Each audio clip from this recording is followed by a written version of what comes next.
I know I'm going slow getting through these grounds, and I'm going to bring this all back home. At least I'm going to try to. I want one more. I just want to let you know, seed always works, and it always works independent of your effort. Every example of the seed given in the parable of the sower, the power to spring forth happens. In the story in which the ravens take the seed, he picks the animal that has seed pass through its body. And that's why the seed grows in another ground, because the seed grows somewhere. In the rocky ground of verses 16 and 17, let me read this. Likewise, these are the ones sown on stony or rocky ground, who when they hear the word immediately receive it with gladness, and they have no root in themselves, and so they endure only for a time. And afterward, when tribulation or persecution arises for the word's sake, immediately they stumble. It's a shallow reception of Jesus that expects, let me say this right. It is a shallow understanding of salvation and Jesus that expects that the life of grace is the life free of suffering. Okay?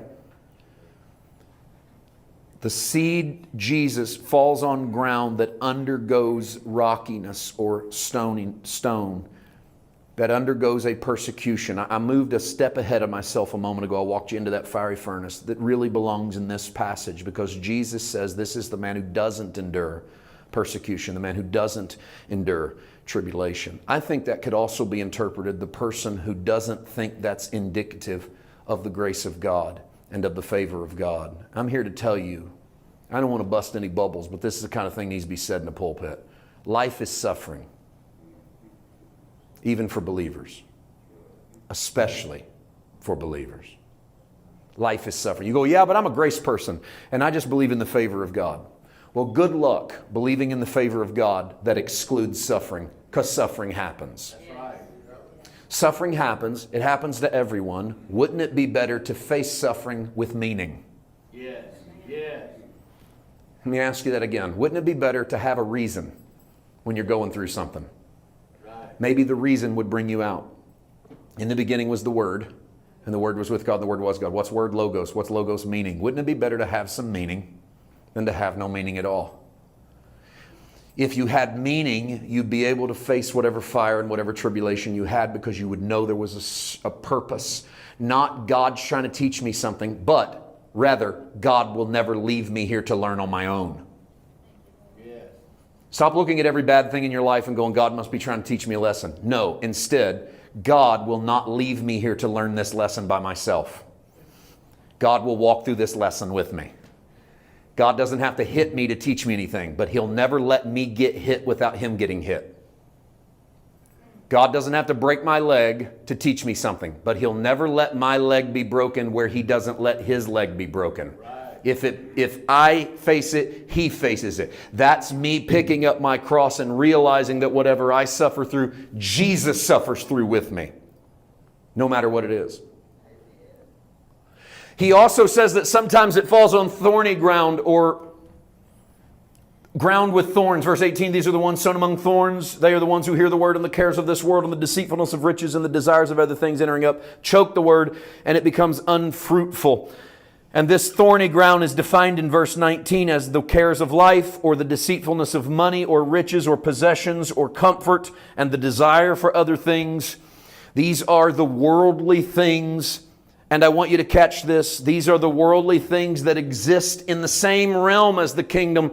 Jesus is not sowing seed, and the seed is the kingdom, and everything outside of it is outside of the kingdom. No, the seed hits all ground because the kingdom has hit all ground, and in hitting all ground, the kingdom of God is permeating throughout the earth. What happens oftentimes is that our focus moves away from the kingdom of God, away from that which is invisible, away from His power, and onto the cares of this life, onto the things of this world, and that begins to choke out what Christ wants to do in our life. But here's what happens when we read this story and think that we are the point, is that we sit in congregations and try to figure out which ground we are. Am I being thorny? Am I being stony ground? Is the devil eating up the word? God help me to do better, to receive Jesus more purely.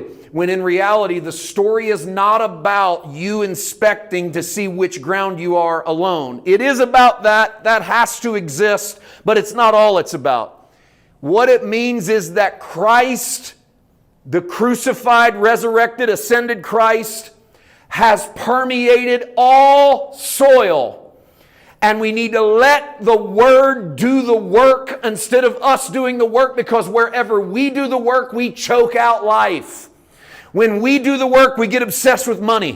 When we do the work, we get obsessed with the cares of this life. When we do the work, we get obsessed with persecutions. We get obsessed with the news. We get obsessed with politics. We take our focus off the fertile soil of the Christ that lives in us, and we try to go to work as a good gardener. And all we do is interfere with the work of grace, because we keep incorporating more and more and more of our stuff into the message until there's nothing left of Jesus.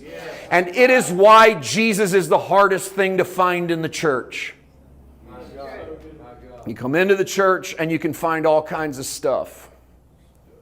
Walk into the American church tomorrow morning on a Sunday morning and you will find politics. You will be told what's happening in the rest of the world and why it affects your future home in heaven. You will be made to fear the end of the earth.